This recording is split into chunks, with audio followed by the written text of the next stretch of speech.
Hello students, welcome all of you.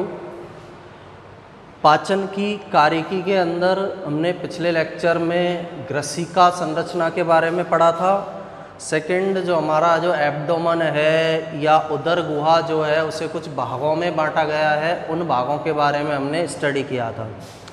आज के lecture में हम नेक्स्ट जो पार्ट है आहार नाल का आमाशय या स्टमक की संरचना का अध्ययन करेंगे कि आमाशय किस तरह की स्ट्रक्चर होती है, आमाशय किस प्रकार की संरचना है। तो आमाशय में सबसे पहले हम जो भाग पढ़ चुके हैं, ये बकल कैविटी वाला भाग था, ग्रसनी वाला भाग, ग्रसनी के बाद नीचे ग्रसिका,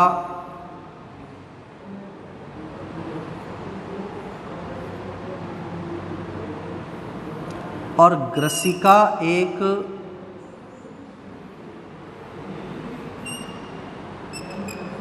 जिस संरचना से जुड़ी होती है उसे आमाशय के नाम से जाना जाता है, उसके बारे में हमें स्टडी करना है। ये तो हमारा कौन सा है, मुख गुहा वाला हिस्सा।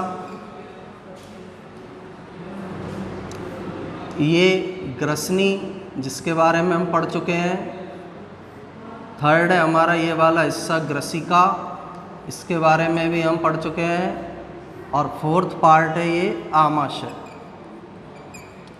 तो आज आमाशय जो संरचना है, स्ट्रक्चर है, उसके बारे में हमें स्टडी करनी है। अब आमाशय में सबसे फर्स्ट पॉइंट हमें याद रखना है कि यह जे आकृति की संरचना होती है। इंग्लिश का जो वर्ड है जे, उस आकृति की यह संरचना होगी। डायग्राम में हमें दिखाई दे रहा है लगभग जे जो हम बनाते हैं, जे शेप की स्ट्रक्चर या जे शेप की संरचना ये पाई जाती है। सेकंड, ऊपर की और ग्रसिका से जुड़ी हुई है और इसका जो निचला हिस्सा है वो छोटी आंत के ड्यूडोनम वाले हिस्से से जुड़ा रहेगा। ये इसका निचला हिस्सा है। ये जो निचला हिस्सा है छोटी आंत का एक पार्ट या भाग होता है जिसे ड्यूडोनम कहते हैं। ड्यूडोनम। तो छोटी आंत के ड्यूडोनम वाले भाग से नीचे की तरफ जुड़ा रहेगा और ऊपर की तरफ ग्रसिका से जुड़ा हुआ है। तो इस पोजीशन इसकी क्या है, ऊपर की और ग्रसिका से जुड़ा। ऊपर की और किससे जुड़ा है, ग्रसिका से, तथा नीचे की और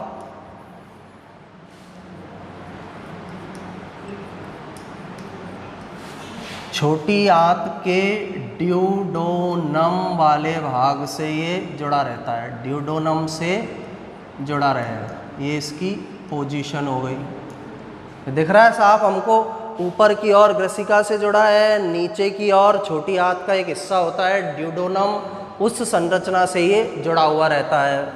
इसके बाद नेक्स्ट पॉइंट जो आमाशय है, आमाशय एक थैले के समान संरचना होती है। थैला जो होता है ना, उस तरह की संरचना है और यह आहार नाल का सबसे चौड़ा भाग है। यानी आहार नाल में जितने भी ऑर्गन हम पढ़ेंगे उनमें सबसे चौड़ा भाग आमाशय होता है। जितने भी भाग हम आहार नाल के अंदर पढ़ते हैं उन सब में सबसे चौड़ा भाग कौन सा होगा, आमाशय। इसकी जो लंबाई है 30 सेंटीमीटर लगभग इसकी लंबाई होती है और 15 सेंटीमीटर इसकी चौड़ाई होती है। यानी आमाशय की जो लेंथ या लंबाई है 30 सेंटीमीटर होगी। चौड़ाई जो है इसकी, ये इसकी चौड़ाई है, चौड़ाई कितने सेंटीमीटर होती है, 15 सेंटीमीटर होगी। और यह आहार नाल का सबसे वाइडेस्ट ऑर्गन है, सबसे चौड़ा भाग ही होता है, सबसे चौड़े भाग के रूप में ये पाया जाता है। इसके बाद आमाशय का नेक्स्ट पॉइंट क्या है, आमाशय की स्ट्रक्चर को हम अंदर से देखें, इंटरनली यदि इसके अंदर हम देखें तो इस तरह के उभार इसके अंदर पाए जाते हैं। इस तरह के उभार आमाशय के अंदर उपस्थित होंगे। इन उभारों को रूगी या गैस्ट्रिक रूगी कहते हैं। अभी रोगी के बारे में हमें ध्यान रखना है। जब पैलेट भाग जब हमने पढ़ा था, तालू वाला जब भाग हमने पढ़ा था, तो तालू वाले भाग के अंदर भी पढ़े थे हमने, उभार पाए जाते हैं, उन्हें रोगी नाम दिया था। आमाशय के अंदर जो उभार मिलेंगे, रोगी जो मिलेंगे, उन्हें किस नाम से जाना जाता है? गैस्ट्रिक रोगी के नाम से इन्हें जाना जाता है। तो आमाशय में पाए जाने वाले उभार क्या कहलाते हैं? गैस्ट्रिक रोगी। अब गैस्ट्रिक रोगी का काम क्या है? जैसे हमने भोजन को ग्रहण किया, जितना भी भोजन हमने ग्रहण किया है वो आएगा मुख गुहा से, ग्रसनी से होकर ग्रसिका, ग्रसिका से किस में आ जाता है? आमाशय के अंदर। तो आमाशय में जब भोजन आएगा तो ये जो थैलेनुमा भाग है ये चौड़ा हो जाता है, और इसे चौड़ा करने का काम किनके द्वारा किया जाता है? गैस्ट्रिक रोगी के द्वारा। जब भोजन आता है ये फैल जाता है, और जब भोजन नहीं होगा तो ये सिकुड़ जाएगा। तो ये फैलने और सिकुड़ने की जो प्रोसेस है, इसके अंदर कौन हेल्प करते हैं? गैस्ट्रिक रोगी इसकी सहायता करते हैं। गैस्ट्रिक रोगी इसे फैलने के अंदर सहायता करेंगे। भोजन आएगा तो आमाशय फैल जाता है, तो उस फैलने की क्रिया में ये गैस्ट्रिक रोगी इसकी सहायता करते हैं। तो आमाशय के अंदर जो उभार पाए जाते हैं, उन उभारों को गैस्ट्रिक रोगी कहा जाता है। इन उभारों को किस नाम से जाना जाता है? गैस्ट्रिक रोगी के नाम से इन्हें जाना जाता है। और ये उभार आमाशय को फैलाने में, संकुचित करने में सहायता करेंगे। भोजन आएगा, दूर दूर हो जाएंगे ये उभार, जिससे आमाशय फैल जाता है। जब भोजन नहीं है तो ये उभार पास पास आ जाते हैं, जिससे आमाशय क्या हो जाता है? सिकुड़ जाता है। नेक्स्ट पॉइंट, आमाशय के अंदर हमने एक स्फिंक्टर पढ़ा था ग्रसिका वाले भाग में। जब हमने ग्रसिका की स्ट्रक्चर पढ़ी थी तो उसमें पढ़ा था कि एक बॉल्व यहाँ पाया जाता है, एक बॉल्व उपस्थित होता है ग्रसिका और आमाशय के बीच। उस बॉल्व को हमने नाम दिया था gastro oesophageal valve. Gastro oesophageal valve, उस बॉल्व को हमने नाम दिया था। इसके बारे में हम पहले पढ़ चुके हैं।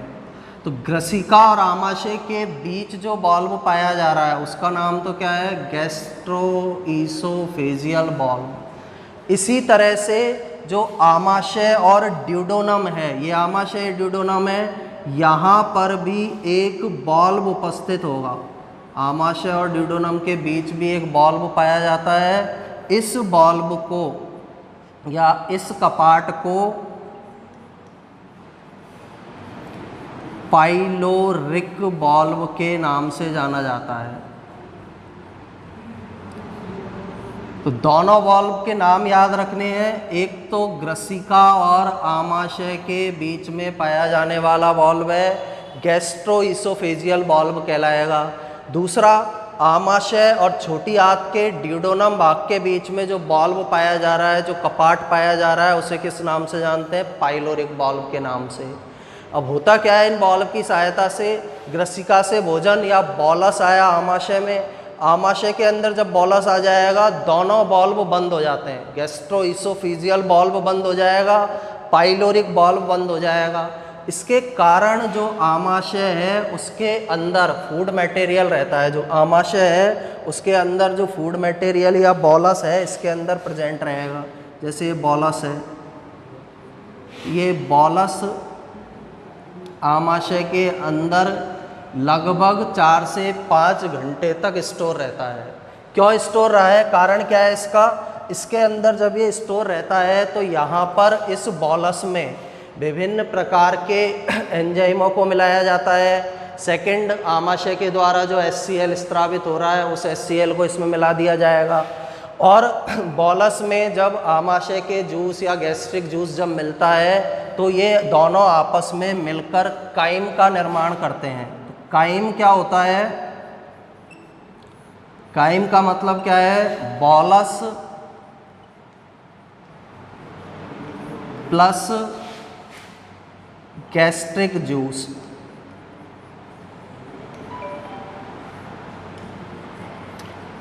गैस्ट्रिक जूस क्या होता है? आमाशय के द्वारा जो भी एंजाइम सिक्रेट किए जा रहे हैं, HCl सिक्रेट किए जा रहे हैं, वो सारे आपस में मिलकर गैस्ट्रिक जूस बनाते हैं। गैस्ट्रिक जूस जब बॉलस में मिलेगा तो किसका निर्माण होगा? काइम का।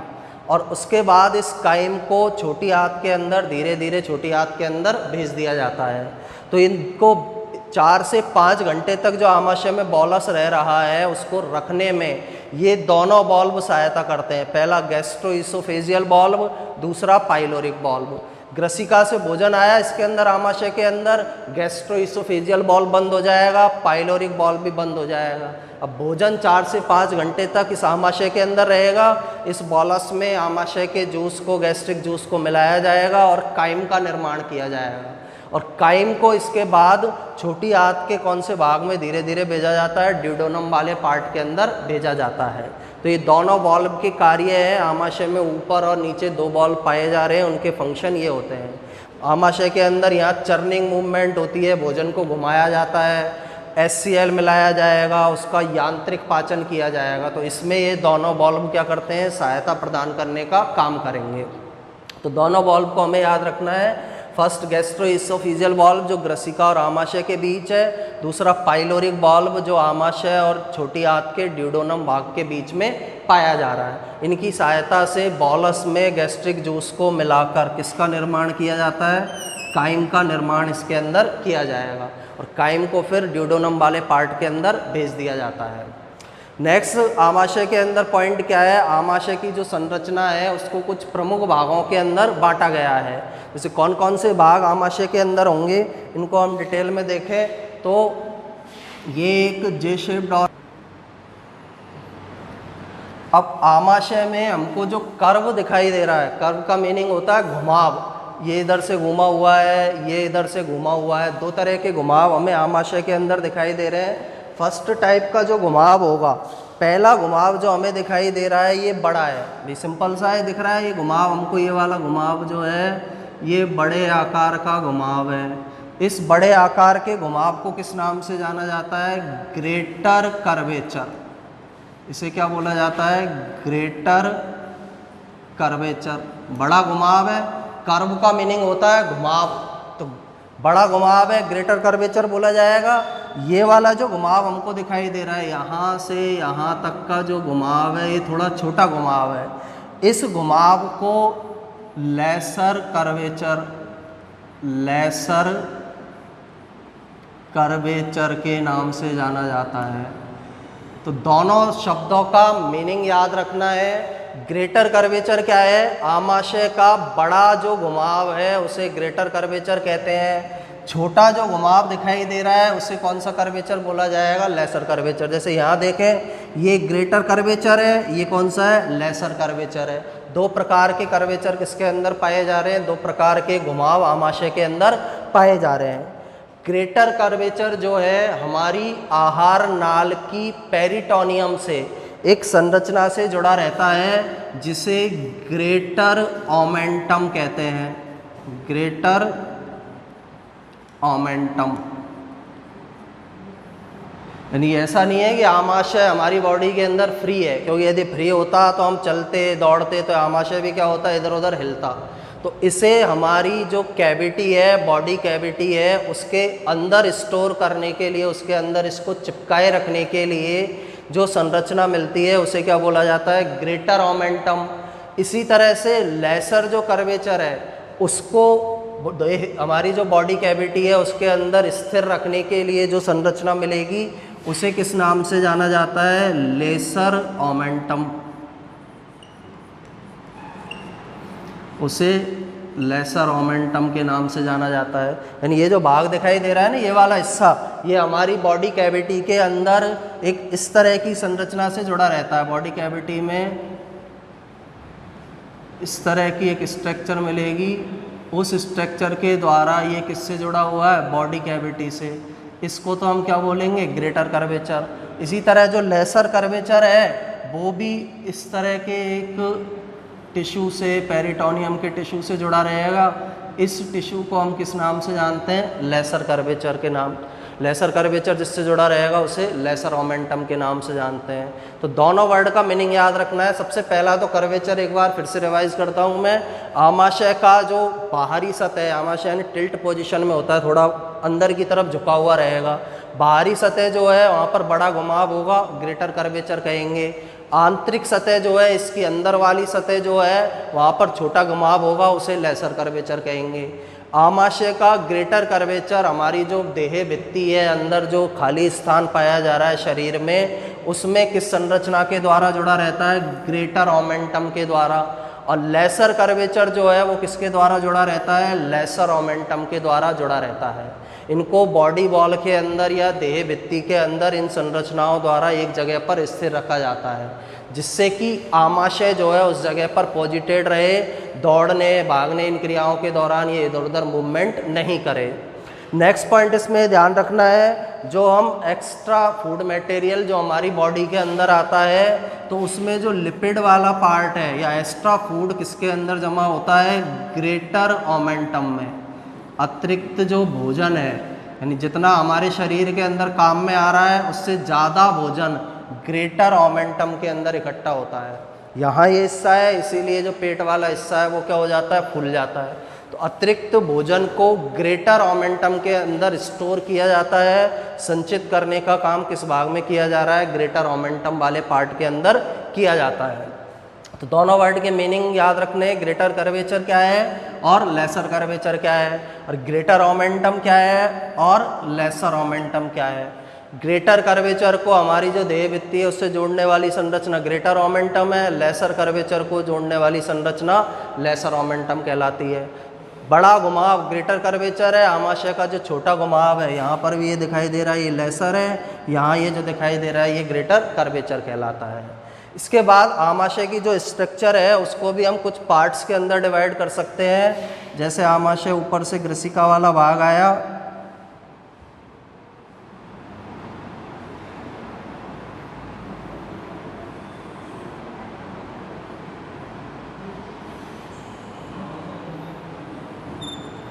ये आमाशय की स्ट्रक्चर है।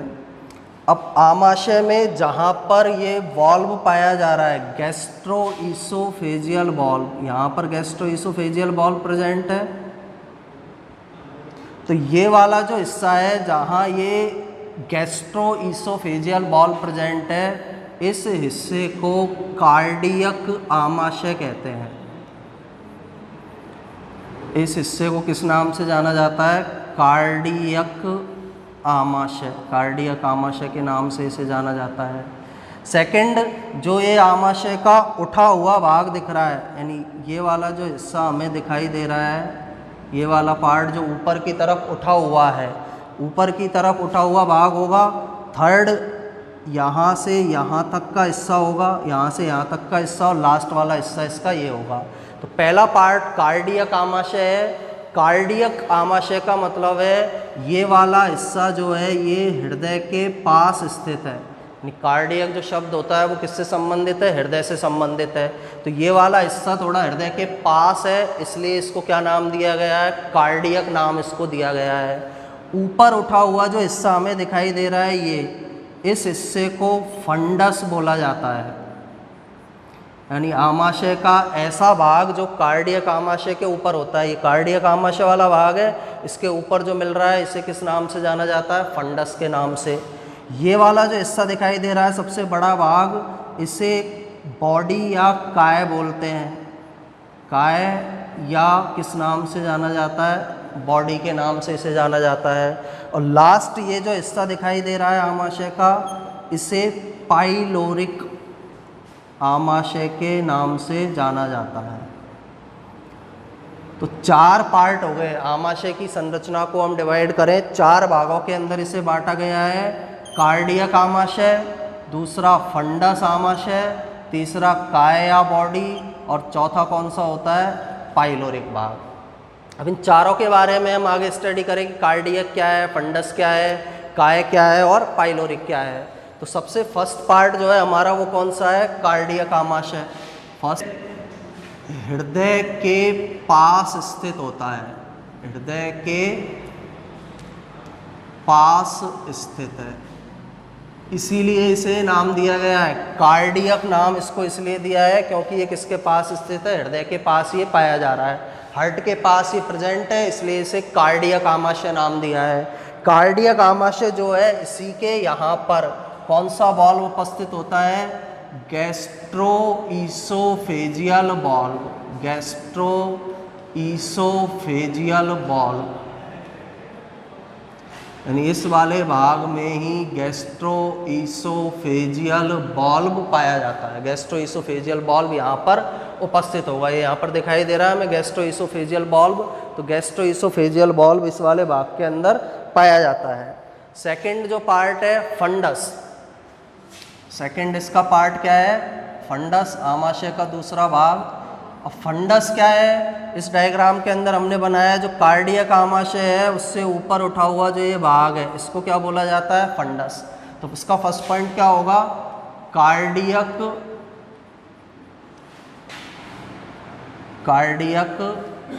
आमाशय के ऊपर स्थित, कार्डियक आमाशय के ऊपर स्थित भाग है। सेकंड, ये जो फंडस भाग है इसके अंदर ज़्यादातर गैस या वायु उपस्थित होती है। अब ये गैस या वायु कहाँ से आएगी? इसमें जो फूड मटेरियल है भोजन के अंदर, जो बॉलस इसके अंदर आया है, उस बॉलस में जब HCl को मिलाया जाता है, हाइड्रोक्लोरिक अम्ल को, तो उनके आपस में रिएक्शन करने से गैस प्रोड्यूस होती है। तो गैस या वायु जो है वो इसमें कहाँ पर जाकर इकट्ठी हो जाती है? इस ऊपर वाले भाग में, फंडस वाले भाग के अंदर ये गैस या हवा इसके अंदर स्थित रहती है। क्योंकि यदि ये इसके अंदर रहती, आमाशय के अंदर, तो काइम का जो निर्माण है उस काइम के निर्माण के अंदर समस्या उत्पन्न हो जाती, प्रॉब्लम आ जाती। इसलिए जो भी फूड मटेरियल है जिसमें HCl मिला, गैस बनी, गैस किस भाग के अंदर प्रेजेंट होती है? फंडस वाला जो भाग है उसके अंदर उपस्थित होगी। तीसरा भाग जो है आमाशय का, इसे किस नाम से जाना जाता है? बॉडी या काय। और काय जो है आमाशय का सबसे बड़ा भाग है, यानी आमाशय की स्ट्रक्चर में या आमाशय की संरचना में सबसे बड़ा भाग जो पाया जा रहा है, ये हमें दिखाई दे रहा है यहाँ पर। ये पूरा जो पार्ट है, पूरा जो हिस्सा है, ये काय या बॉडी है। और इसी भाग के अंदर भोजन को या बॉलस जो आया है ऊपर से हमारे ग्रसिका से, उसको किस में बदला जाता है? काइम में। इसी भाग में गैस्ट्रिक रोगी पाए जा रहे हैं, गैस्ट्रिक उभार है, वो इसको चौड़ा कर देते हैं, भोजन इसके अंदर आएगा, एसिड इसके अंदर मिलेगा HCl, और यहीं पर चर्निंग मूवमेंट होती है। चर्निंग मूवमेंट का मतलब है घूमता है भोजन, जिससे उसका मैकेनिकल डाइजेशन होगा, HCl उसके अंदर मिलाया जाएगा। तो अधिकांश जो आमाशय के अंदर क्रिया है वो किस भाग के अंदर संपन्न होती है? काय भाग में। तो इस पार्ट के अंदर किसका निर्माण होता है? बॉलस से किसका निर्माण होगा? काइम का निर्माण होगा। अब बॉलस और काइम मैंने आप लोगों को बता चुका हूँ। बॉलस यानी ग्रसिका से जो भोजन का पार्ट आया उसे बॉलस कहते हैं। उसके अंदर क्या मिले रहती है? लार के एंजाइम जो है बॉलस वाले पार्ट के अंदर मिले रहेंगे। काइम का मतलब क्या है? बॉलस में, आमाशय में HCl को मिलाया जाता है, डिफरेंट टाइप के एंजाइम मिलाए जाते हैं, जिससे बॉलस काइम के अंदर चेंज होगा। तो बॉलस से काइम का फॉर्मेशन काय वाले भाग के अंदर होगा। फोर्थ पार्ट इसका कौन सा होता है? पाइलोरिक भाग। आमाशय के फोर्थ हिस्से को या फोर्थ पार्ट को हम बोलते हैं पाइलोरिक। अब पाइलोरिक की क्या विशेषता है? पाइलोरिक हिस्सा हम यहाँ पर देखें तो इसका जो आगे ये वाला हिस्सा ये चौड़ा है, पीछे वाला हिस्सा थोड़ा सा कैसा होता है? सकड़ा होता है।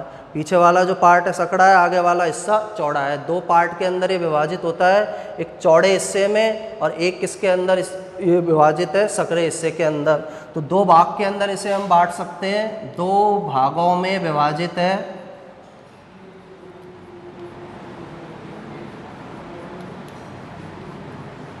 इसके फर्स्ट भाग को बोला जाता है पाइलोरिक एंट्रम। फर्स्ट जो पार्ट हमें दिखाई दे रहा है, चौड़ा जो भाग होगा, पाइलोरिक भाग का चौड़ा भाग जो है उसे क्या बोला जाएगा? Pyloric antrum. सेकंड जो पार्ट है उसे बोला जाता है पाइलोरिक कैनाल। ये पाइलोरिक भाग का सकरा भाग होता है। कहाँ है ये भाग? ये वाला जो हिस्सा है, चौड़ा हिस्सा, यहाँ से यहाँ तक का ये जो हिस्सा है, इसको तो हम बोल देंगे एंट्रम। पाइलोरिक एंट्रम होगा, चौड़ा भाग है पाइलोरिक एंट्रम। ये वाला हिस्सा जो है इसे किस नाम से जाना जाता है? पाइलोरिक कैनाल के नाम से इसे जाना जाता है। और ये जो कैनाल है ये किसके साथ जुड़ी रहती है? फिर छोटी आंत का जो ड्यूडोनम भाग है उस ड्यूडोनम भाग के साथ ये कैनाल अटैच रहती है। तो 4 पार्ट के अंदर 4 भागों में हमने आमाशय को विभाजित किया है। फर्स्ट पार्ट कार्डियक आमाशय, हृदय के पास स्थित है इसलिए कार्डियक नाम दिया है। सेकंड, यहीं पर गैस्ट्रो इसोफेजियल बॉल प्रेजेंट है।